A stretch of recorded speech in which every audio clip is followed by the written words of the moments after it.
Un, dos, tres, probando. Buenos días, ¿cómo están? Espero que bien.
Muy buenos días, queridos idontonautas. Les saluda su amiga Diana Montoya desde el aula virtual de inteligencia dental.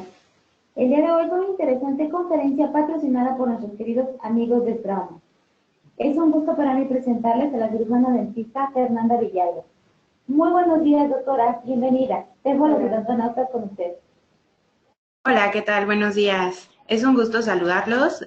Como bien comentó nuestra presentadora, el día de hoy vamos a trabajar con un tema asociado a un nuevo biomaterial que está llegando a México por parte de nosotros, Straumann.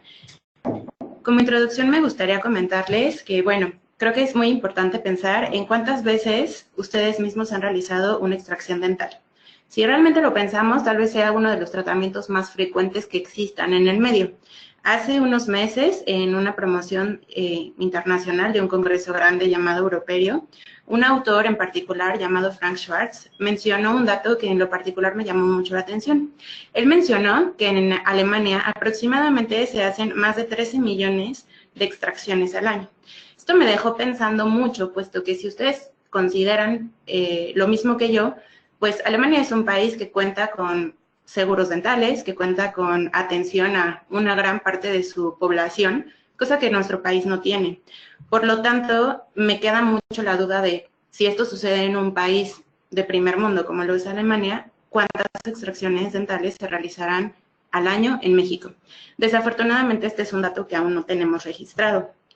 Es importante también mencionar que una extracción dental es el último recurso antes de nosotros poder pues ofrecerle alguna opción rehabilitadora implantosoportada tal vez al paciente. Es decir, es el último recurso que tenemos para salvar un diente, el hecho de hacer algún tipo de tratamiento como endodoncia o algo así.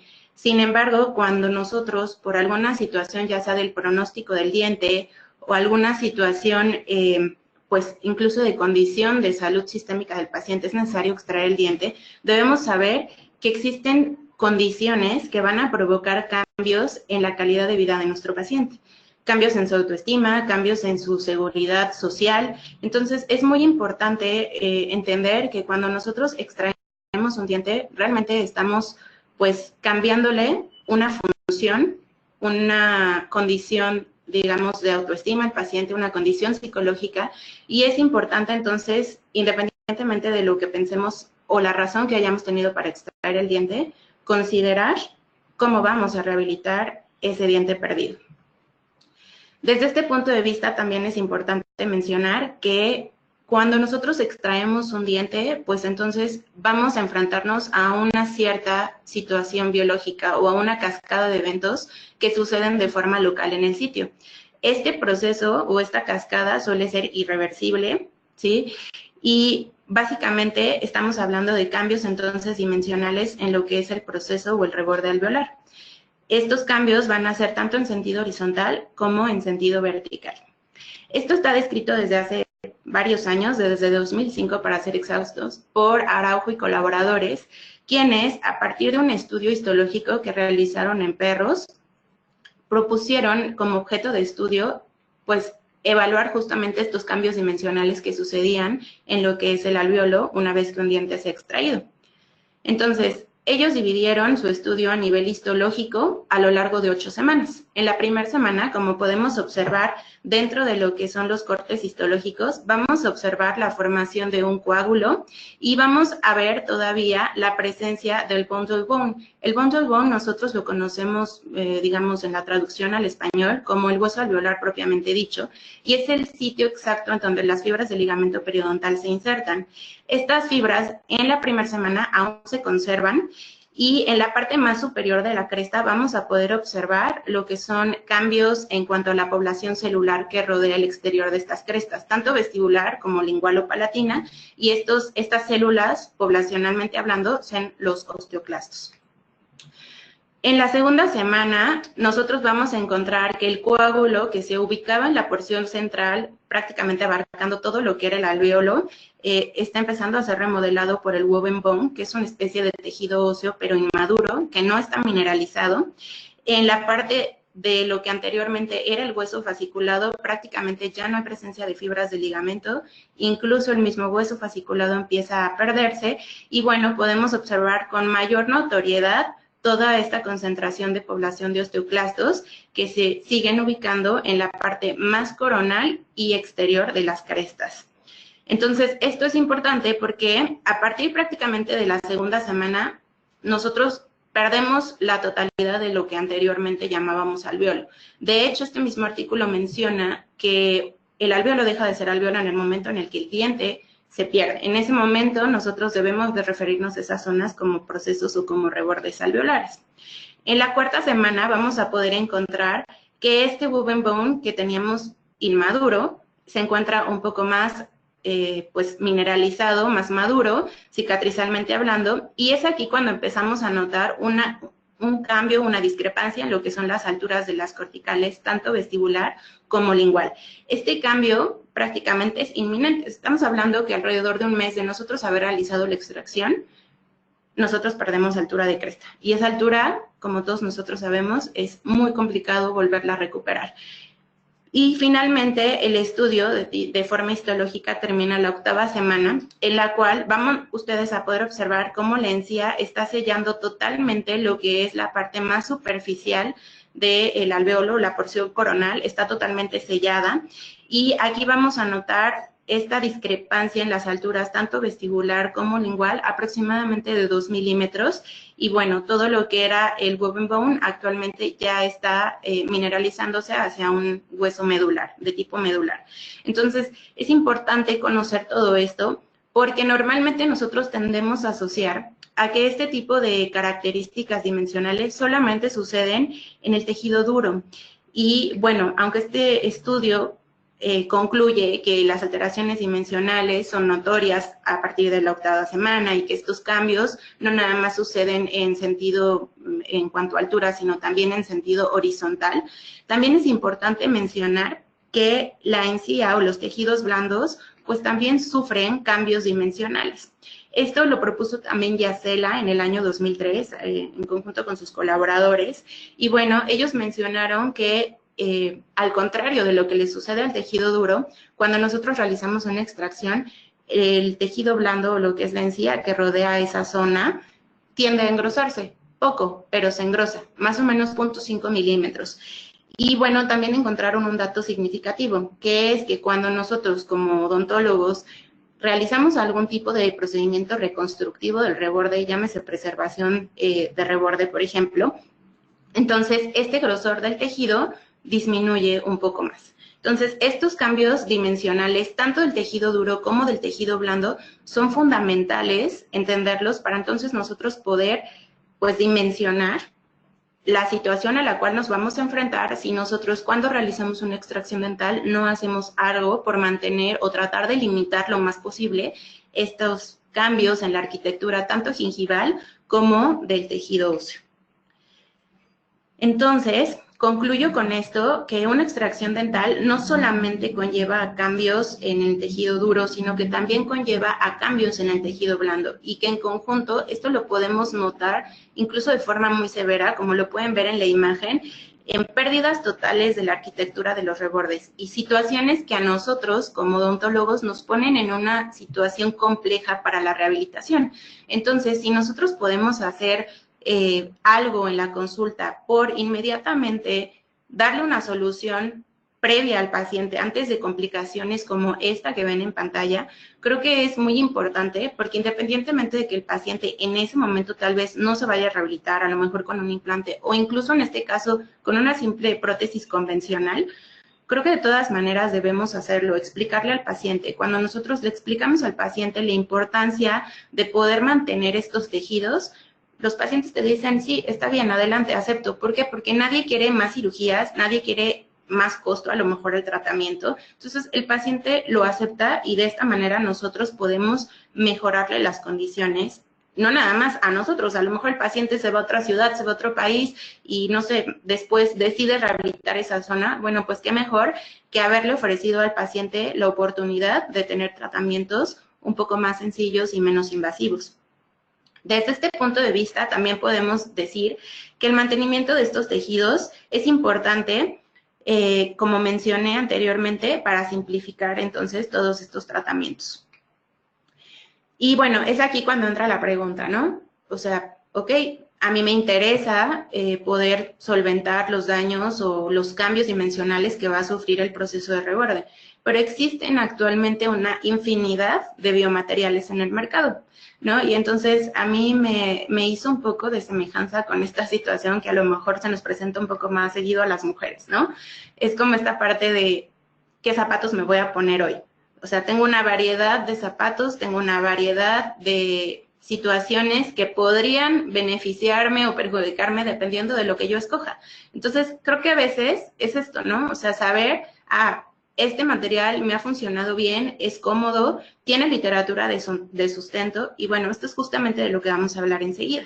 La pregunta aquí es, ¿cómo voy a seleccionar un biomaterial? ¿Sí? Es importante, muy importante, escoger materiales que sean seguros, que sean eficaces, que sean versátiles, ¿sí? Que no vayan a provocar una reacción a cuerpo extraño a nuestro organismo, que no tengan una reacción de inmunogenicidad o una reacción alta inflamatoria en nuestro organismo y, bueno, evidentemente que funjan como un andamio celular, porque esta es la única manera en la cual las células del huésped van a poder migrar hacia esos andamios y entonces llevar a cabo un proceso de regeneración en la zona o de una cicatrización que permita mantener un volumen de los tejidos, tanto blandos como duros, de forma ideal.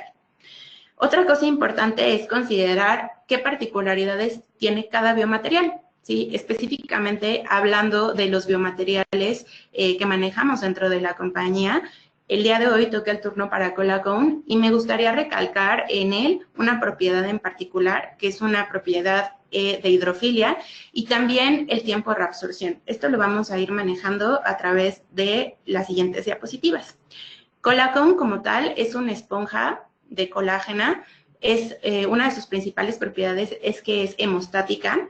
Como pueden ustedes notar en pantalla, tiene una forma de tipo cónica y bueno, esto evidentemente hace que nosotros podamos colocarlo en el alveolo con mucha facilidad, puesto que mantiene una forma o una superficie muy parecida al lecho que nosotros dejamos al realizar una extracción dental.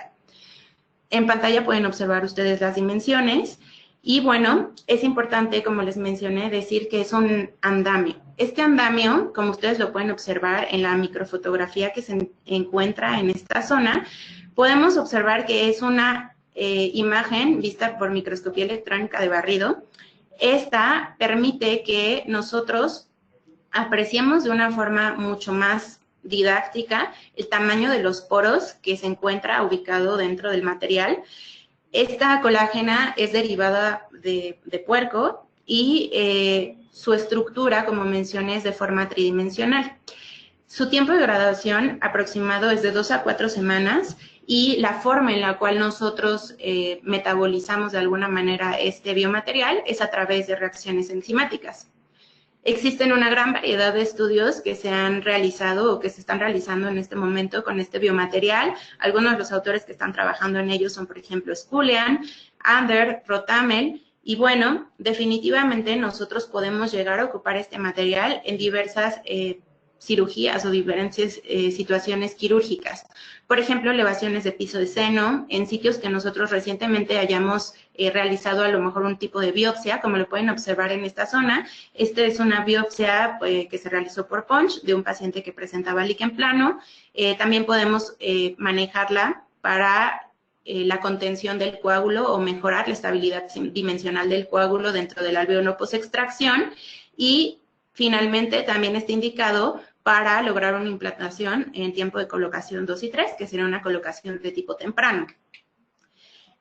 Me gustaría mostrarles parte de lo que he podido trabajar con este material a través de un caso clínico para que nosotros podamos entender de una mejor manera cómo es que este biomaterial trabaja. El siguiente caso clínico lo trabajé en un paciente masculino. Me gustaría recalcar que las condiciones sistémicas del paciente pues no son ideales. Es un paciente que fuma aproximadamente 6 cigarrillos al día, es hipertenso y bueno, tiene antecedentes de hepatitis A. Cuando nosotros observamos las características intraorales de nuestro paciente, bueno, pues podemos observar varias situaciones, entre ellas pérdida dental, movilidad patológica y, bueno, la presencia de un provisional que tiene bastante tiempo ahí y, bueno, como ustedes observan, está desajustado. Cuando nosotros quitamos este provisional, esto con lo que nos encontramos, aún más pérdida dental. En su evaluación clínica periodontal que se llevó a cabo con un periodontograma, obtuve estas mediciones y bueno, esto en conjunto con las apreciaciones clínicas que ya les mencioné, como la pérdida dental y además de esto, caries profundas, realmente un paciente con complicaciones importantes en su boca y bueno, pocas estructuras dentales remanentes para nosotros poder ofrecer a lo mejor un tratamiento dental convencional, ¿no? Una prótesis fija tal vez. Y bueno, el hueso aparentemente, clínicamente, se le ve un adecuado grosor, una buena dimensión, pero también es necesario que mencione que el fenotipo gingival que presenta el paciente es muy grueso. Entonces, es importante pues que nosotros descartemos si esto que nosotros apreciamos clínicamente realmente es un reborde suficiente en términos de dimensión de tejido duro o si también existe el componente de un fenotipo gingival muy grueso que puede estar maquillando unos colapsos aún más severos de los que se están apreciando en pantalla. Y bueno, esta parte clínica nosotros la completamos con una evaluación dentoalveolar convencional de radiografías y bueno, pueden ustedes corroborar que la situación inicial del paciente es bastante comprometedora y con todos los hallazgos que anteriormente he mencionado, se le otorga un diagnóstico periodontal de periodontitis generalizada, estadio 4 grados C. Esto involucra, pues bueno, una elevada pérdida dental y el riesgo inminente de perder aún más dientes de los que ya se han perdido. Hay involucraciones de furca y, bueno, repito, el paciente es fumador. Entonces, pues, coloca al paciente en una situación de riesgo periodontal importante y de progresión periodontal también muy importante. En los hallazgos tomográficos, quisimos corroborar esto que les mencioné acerca de las discrepancias que a veces pueden existir entre lo clínico y lo tomográfico. Entonces, incluso ustedes pueden notar cómo las lesiones que se observaban a lo mejor en las radiografías dentoalveolares un poco menos graves, pues tomográficamente sí tienen una apreciación un poco más severa. Estas son las mediciones del reborde. Me gustaría mencionar que en la parte de la zona superior hacia posterior, región 15 y 16, el paciente prácticamente no tiene altura de hueso. Si nosotros quisiéramos rehabilitar esa zona, automáticamente tendríamos que hacer una elevación de seno. Y en anchura, tanto en sentido superior como en el arco inferior, tenemos muchísimo hueso.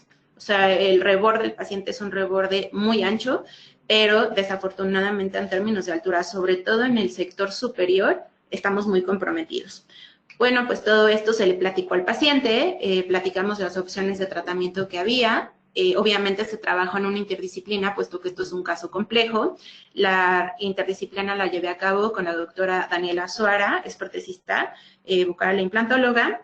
Y bueno, en esta ocasión, el paciente en conjunto con nosotros tomamos la decisión de seguir este plan de tratamiento que ustedes ven en pantalla. Desafortunadamente, el pronóstico también protésico que tenían estos dientes era muy comprometido, así que se optó por la extracción de todos los dientes presentes en boca. En la parte superior, el paciente no quiso someterse a un procedimiento quirúrgico pues mayor, entonces decidió optar por una rehabilitación de tipo convencional, y en la parte inferior, el paciente optó por la colocación de 2 implantes para sobredentadura, y bueno, esto con el objetivo de darle un poco más de estabilidad a la prótesis inferior. Entonces, vamos a ir trabajando acerca de cómo fueron sucediendo las cosas con este paciente. El primer procedimiento que trabajamos, pues bueno, fue el arco superior. Esto que voy a mostrarles en pantalla fue exactamente lo mismo que se trabajó en todos los sitios. Ahí ustedes pueden observar en este momento lo que son los sitios 18 y 17. Se hicieron las extracciones de forma convencional.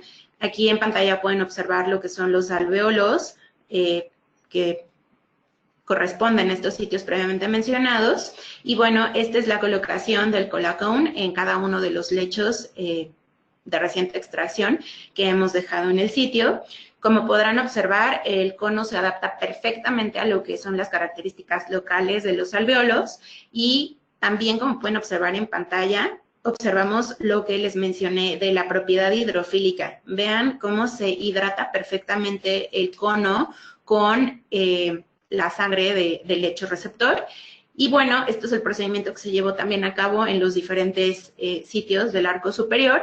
mismas condiciones, extracciones simples. Observamos también que había sitios en donde no teníamos alvéolos con una integridad total de la cortical vestibular. Aún así se manejó de la misma manera, no se colocó otra cosa más que el colacón en cada uno de los lechos.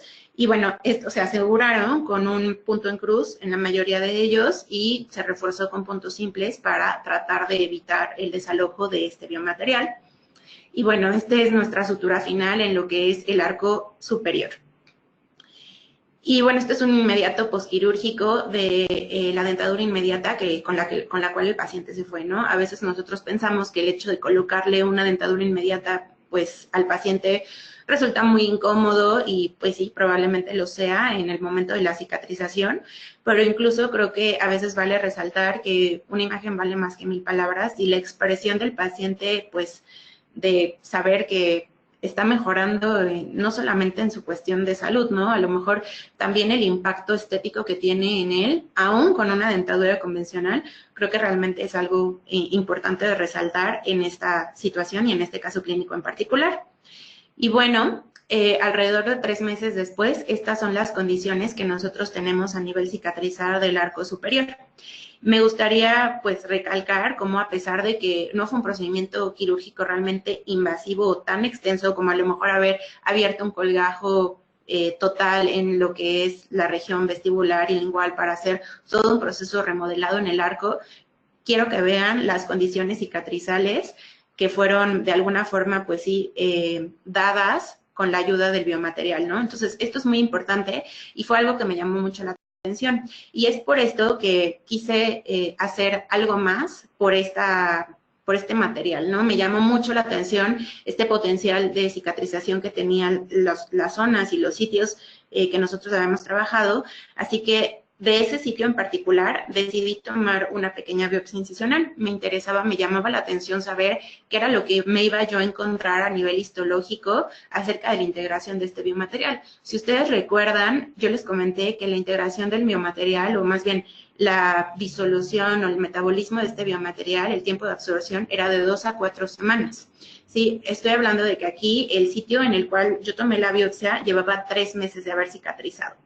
Entonces, bueno, como podrán observar aquí en pantalla, esta fue la pequeña muestra que obtuvimos y este espécimen, pues lo mandé a la División de Estudios de Posgrado e Investigación de la Facultad de Odontología de la UNAM y bueno, ellos me entregaron este resultado histopatológico y realmente me sorprendió mucho porque como les mencioné, el mismo biomaterial dice que su tiempo de reabsorción es de 2 a 4 semanas y como un hallazgo adicional a mi caso, pues quiero destacar que esta muestra que yo envié, aún estaba presente el biomaterial, prácticamente a los 3 meses postquirúrgico, ¿no? Y bueno, como ustedes podrán leer en la descripción del estudio, pues todo muestra que es un andamio de tipo injerto y bueno, y que este andamiaje ha permitido la formación o neoformación de hueso en la zona y que está en vías de maduración. Entonces, esto es muy importante porque estamos hablando de una biocompatibilidad importante del biomaterial. En el segundo procedimiento que llevé a cabo, pues bueno, fueron las extracciones de la parte inferior del paciente. Y bueno, en la primera parte decidí ocupar un protocolo, específicamente en el sitio 38, no sé si recuerden el grado de pues, infección que se veía desarrollado en la zona, una involucración de Furca grado 3, profundidades al sondeo muy importantes. Entonces decidí aplicar algo que también recomendamos nosotros, que es embeber este cono en antibiótico. En este caso decidí ocupar una cápsula de clindamicina de 500 miligramos. Esta la hidraté un poco con solución salina y una vez hidratada embebí el cono en lo que es el antibiótico, como ustedes lo pueden observar del lado derecho de la pantalla. Aquí podemos observar cómo el biomaterial está perfectamente hidratado con lo que es el antibiótico. Una cosa que también me llamó mucho la atención es que a pesar de ser pues una esponja de colágena, fíjense cómo nunca pierde como la estructura, ¿no? O sea, la forma del cono no se pierde y aún a pesar de que está hidratada, si ustedes pueden apreciar en pantalla, nunca se deshace esto es importante porque, pues, en comparación a lo mejor con otras esponjas de colágeno que existen en el mercado, tenemos la experiencia de que se hacen chiclosas o pierden, pues, sus propiedades físicas. Y bueno, igualmente que en el caso anterior, decidí anclarla simplemente por seguridad, con un punto en cruz y, bueno, reforzar con algunos puntos puntos simples locales en el sitio. Y, bueno, este es el diente que se extrajo, que como podrán observar, pues estaba en bastantes malas condiciones. Posteriormente, en otro de los sitios, en donde si ustedes aprecian en la imagen, prácticamente no tenía absolutamente nada de tabique interradicular ya en la zona, un proceso destructivo de enfermedad periodontal severo, decidí aplicar otra de las indicaciones que también tiene este biomaterial, que es nosotros poderlo hidratar con Emdogain. ¿Sale? En este caso, pues bueno, esta fue la situación por la cual decidí específicamente en ese sitio hacerlo de esta forma, embebido en Emdogain, ya que, como les comenté, pues la pérdida que mostraba el sitio también era muy importante y, bueno, preferí darme un poco más de seguridad.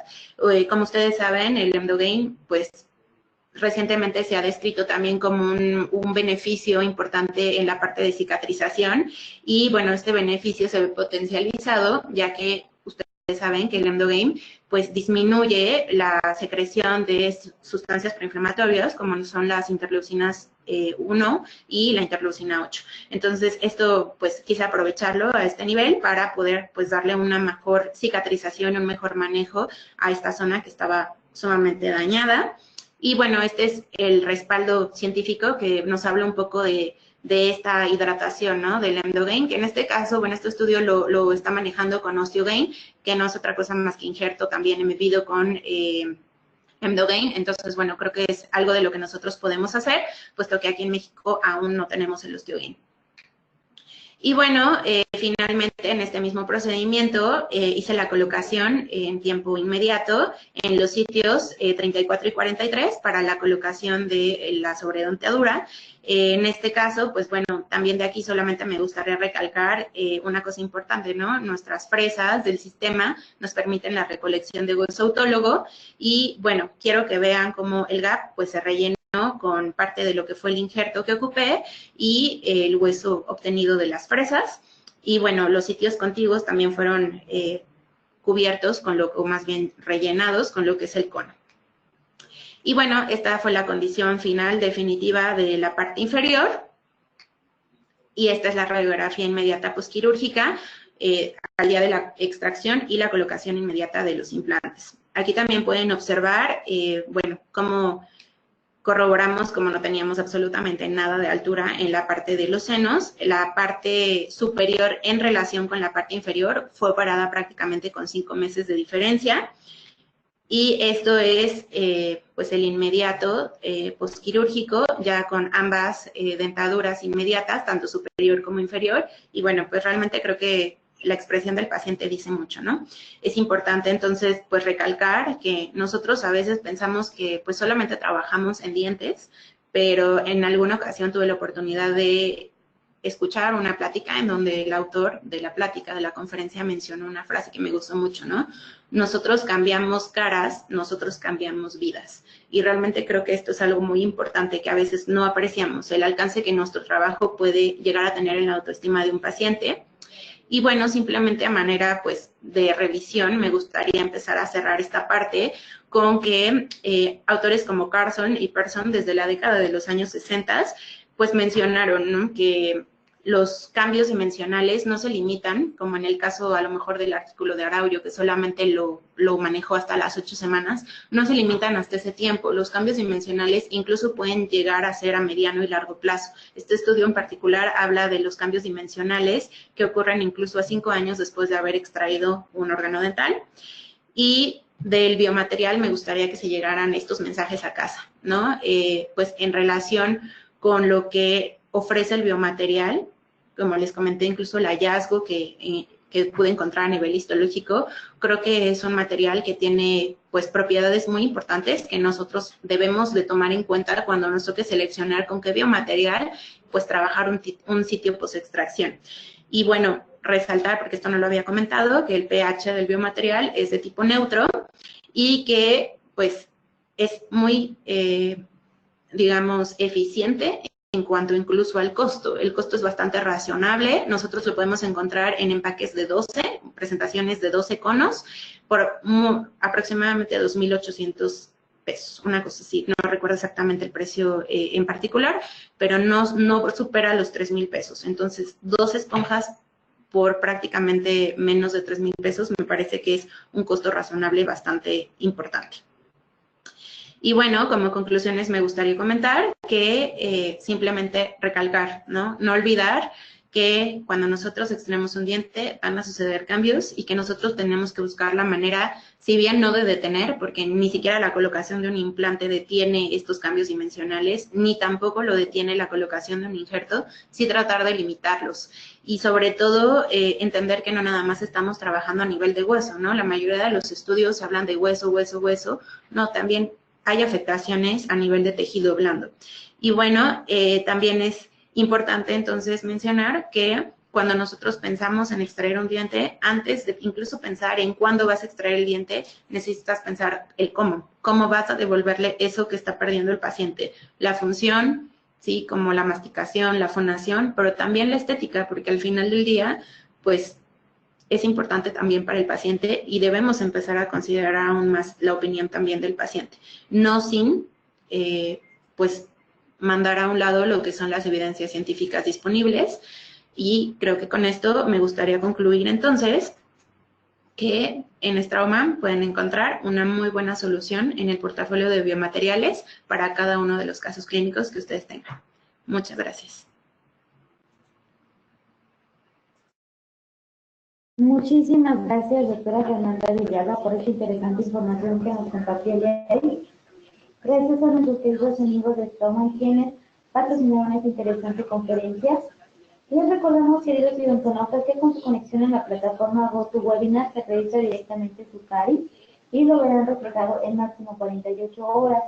A quienes hacen favor de acompañarnos vía Facebook o YouTube, les pedimos por favor ingresar a www.inteligenciadental.com/CARI.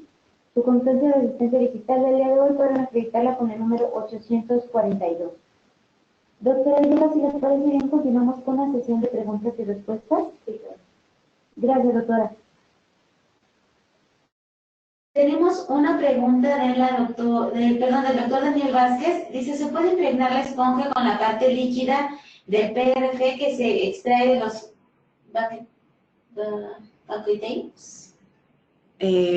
No conozco el bucket tape, doctor, pero si su pregunta es si la esponja podría llegar a hidratarse con PRFC o algún tipo de plasma, podríamos también llegar a hidratarla con este tipo de material, aunque no existe aún un respaldo del cual yo tenga conocimiento a nivel de literatura, pero bueno, suena lógico que si nosotros quisiéramos ocupar algún tipo de producto autólogo del paciente por alguna situación, no sé, inmune del paciente, podríamos también ocuparlo. No descarto esa posibilidad, pero sí habría que revisar la literatura que exista disponible. Gracias, doctora. Tenemos otra pregunta de la doctora Daisy Vicuña. Saludos, doctora. ¿Realizó curetaje alveolar antes de colocar la membrana en la zona donde había enfermedad periodontal? Sí, por supuesto.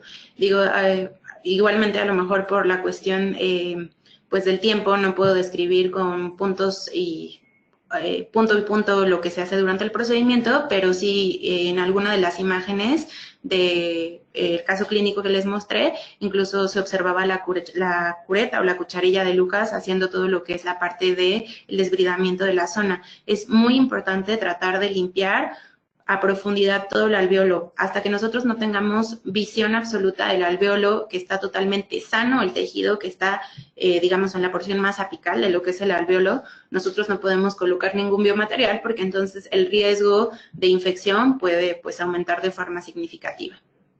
Gracias, doctora. El doctor Daniel Vázquez la felicita por su exposición. Gracias. Y pregunta, ¿diría usted que esta esponja es mejor producto que el uso de PRF entero con o sin relleno óseo, puesto en alveolo post extracción con obstrucción del alveolo con membrana de PRF? Bueno, aquí hay una cuestión importante de diferenciar. El PRFC o el PRP o cualquiera derivado de los derivados plaquetarios pues como tal no constituyen un andamio tridimensional. Lo que usted está colocando en el sitio son factores de crecimiento que se desprenden de los gránulos alfa de las plaquetas. En este sentido, la situación biológica que se provoca en el sitio es totalmente diferente a la que se está pues postulando de alguna forma a través del colacón. El colacón sí es un andamiaje de estructura tridimensional. Entonces es difícil, o me resulta en este momento difícil a lo mejor compararlos, porque las situaciones biológicas por las cuales están sucediendo el proceso cicatrizal son totalmente diferentes. En un lado, me refiero los componentes plaquetarios o como el plasma, cualquiera de sus versiones, trabajan de forma osteoinductiva. Y en este caso, en la parte del colacón, simplemente es un estabilizador del coágulo a nivel hemostático con colágena. Y bueno, la colágena de alguna manera estimula a los trombocitos y bueno, de alguna manera facilita aún más la cascada de la coagulación. Entonces, bueno, son situaciones diferentes a nivel biológico. Entonces, compararlas desde este punto de vista, ¿qué le resulta mejor? Pues tendríamos entonces que evaluar de forma individualizada el caso del paciente, ¿no? ¿Cuál es su situación a lo mejor sistémica, inmune, o por qué situación nosotros elegiríamos uno sobre de otro material? Gracias, doctora. Tenemos otra pregunta del doctor Pérez. Dice, hola, doctora, ¿podría repetir el protocolo para hidratarla con antibiótico? Le envía saludos. Sí, claro. Bueno, en este caso lo que hice fue abrí una cápsula de amoxicilina de 500 miligramos. Únicamente, pues, de la cápsula sale lo que es el polvo del antibiótico. Lo hidraté con un poco de solución salina o suero fisiológico y, o sea, simplemente humedecer el antibiótico, no hacer a lo mejor un líquido tal cual, sino dejarlo ligeramente espeso. Y una vez que obtuve esta consistencia, entonces literalmente, pues, de alguna manera tapicé o conglomeré la mayor cantidad que se pudo del antibiótico en lo que es la superficie del cono o del colacón. Gracias, doctora. Una pregunta del doctor Aray. Dice, buen día y excelente ponencia. ¿El biomaterial únicamente está indicado solo en alvéolos post-extracción con 4 paredes? No, bueno, igualmente en uno de los casos clínicos mostré que había pues una dehiscencia de la cortical vestibular y bueno, decidí ocuparlo puesto que es importante también mencionar que nosotros sabemos que nuestro periósteo también funge un papel importante en términos de regeneración. Entonces, en este caso en particular, yo no abrí un colgajo de espesor total, simplemente trabajé con la parte, digamos, que dejó la extracción del lecho. Es decir, no elevé un colgajo, simplemente dejé la pared blanda del sitio, la cureteé lo más que se pudo, la limpié lo más que se pudo y posteriormente coloqué el cono.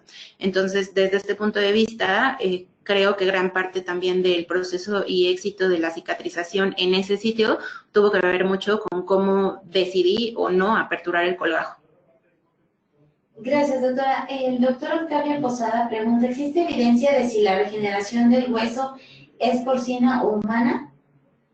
Bueno, a nivel histológico, doctor, cuando nosotros colocamos un biomaterial, independientemente del origen, quiero decir, sea humano o sea animal, o incluso sea sintético, nosotros no estamos colocando como tal hueso porcino. O sea, nosotros estamos colocando un andamiaje que proviene de un animal, que en este caso pues es de tipo o de especie porcina, pero como tal usted no coloca hueso porcino, ¿sí? Solamente coloca las estructuras que facilitan que las células nativas del paciente humano pues proliferen en ese sitio. Es decir que directamente, siempre he explicado esto como, no sé si todos ustedes hayan tenido la oportunidad de tener una hoja de un árbol y guardarla en un libro por un tiempo.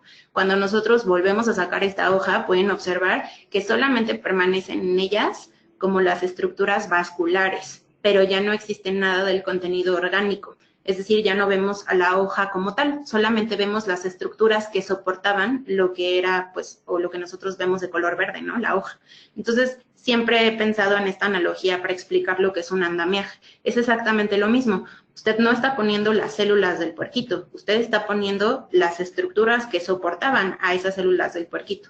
por lo tanto son las células nativas del paciente humano las que migran hacia esos componentes o esas estructuras que quedaron del andamiaje porcino. Así que en este respecto, la respuesta es, la evidencia dice que pues el hueso que nosotros obtenemos es hueso humano. Gracias, doctora Villalba. Tenemos otra pregunta de la doctora Beatriz Jiménez. Dice, ¿en pacientes con insuficiencia renal y la colocación de mi antibiótico es recomendable? Los pacientes con insuficiencia renal normalmente tienden a tener discrasias sanguíneas. Este tipo de situaciones pues hacen que sean más propensos a tener defectos en las cascadas de la coagulación y definitivamente el colocón es una opción muy importante y claro que sería una indicación porque justamente su componente o su principal propiedad de estabilización local del coágulo, pues en este paciente en particular que usted me está describiendo, pues sería muy importante a tomar en cuenta, puesto que evitaríamos un riesgo de hemorragias secundarias y de esta manera pues facilitaríamos que el paciente pudiera controlar, o más bien usted pudiera controlar mejor el sangrado postquirúrgico. Gracias. Tenemos otra pregunta de la doctora Erika Muñoz. Dice, buen día, doctora, una pregunta. ¿El andamio se puede usar solo para conservar la pérdida de hueso o forzosamente se utiliza para hacer implantes? No, o sea, una de las indicaciones puede ser la colocación de implantes en tiempo temprano, pero usted simplemente, o sea, no sé, vamos a suponer que lo único que busca es preservar o tratar de limitar el colapso que se pueda presentar en esa zona, claro que lo puede ocupar, doctora. Gracias, doctora Villalba. Tenemos una pregunta de la doctora Paola Cárdenas. Dice, ¿se puede colocar con ácido tranexámico? Sinceramente desconozco qué es el ácido tranexámico. No sé si usted me pudiera orientar un poco más para que yo pudiera contestarle la pregunta, porque no lo había yo escuchado. Gracias, doctora. El doctor Héctor Manuel Canseco dice, excelente plática. ¿Cuánto tiempo dura en la zona el antibiótico que coloca localmente? Y le envía saludos desde Villahermosa, Tabasco. Gracias, doctor. Esta es una excelente pregunta, puesto que si nosotros retomamos conceptos de farmacocinética y farmacodinamia, tal vez algunos de ustedes pensarán que el hecho de trabajar de esta manera el antibiótico, pues puede quitar estas propiedades, ¿no? Nosotros sabemos que cuando una tableta, etcétera, no tiene la situación deseada para poder partirla incluso, que sería la ranura, por ejemplo, pues ahí empiezan a haber complicaciones de si realmente el medicamento está llegando a hacer lo que nosotros necesitamos que haga. Desde este punto de vista, por eso es que decidí ocupar una cápsula, porque la cápsula únicamente es una especie de protección a nivel entérico para el estómago, mientras que el polvo de la cápsula sigue siendo la parte o la sustancia activa. Entonces sí les recomiendo que lo ocupen en este caso, si van a emplearlo con amoxicilina, con uso de una cápsula, para que ustedes puedan obtener las propiedades de farmacocinética y farmacodinamia, pues a lo mejor con un poco más de certidumbre. Ahora, en cuanto a cuánto tiempo permanece ahí el antibiótico, bueno, esto sí, yo creo que es importante también retomar la parte de la reabsorción del biomaterial, ¿no? O sea, nosotros como marca decimos que el biomaterial tarda en reabsorberse o metabolizarse de 2 a 4 semanas. Entonces, el tiempo que el antibiótico permanezca en la esponja, pues tal vez sea ligeramente menos que 2 semanas. Ahora, desde este punto de vista, sí tendríamos que hacer a lo mejor un análisis ya a nivel histoparométrico también, para poder determinar a qué tiempo y cuánta concentración de antibiótico permanece en sangre. Muchas gracias, doctora. La doctora Irene Caballero le envía un abrazo y felicitaciones por su conferencia. Y le pregunté, en caso de alveolo seco, ¿es posible colocar el biomaterial?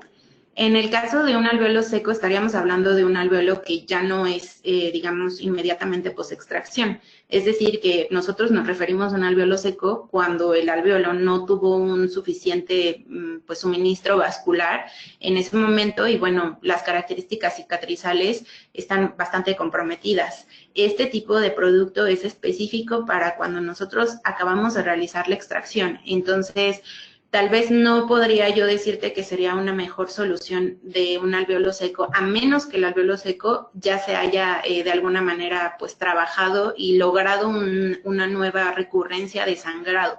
Esta sería la única forma en la cual podríamos nosotros ocuparlo, puesto que de otra manera, si tienes al paciente con alveolitis o con un alveolo seco, y en ese momento, así como está el paciente, colocan el cono, pues no va a tener pues realmente un beneficio para el paciente, ¿no? Porque además estamos hablando de que el colacón es un hemostático y en un alveolo seco lo que tú quieres es que el paciente pues sangre para que pueda cicatrizar.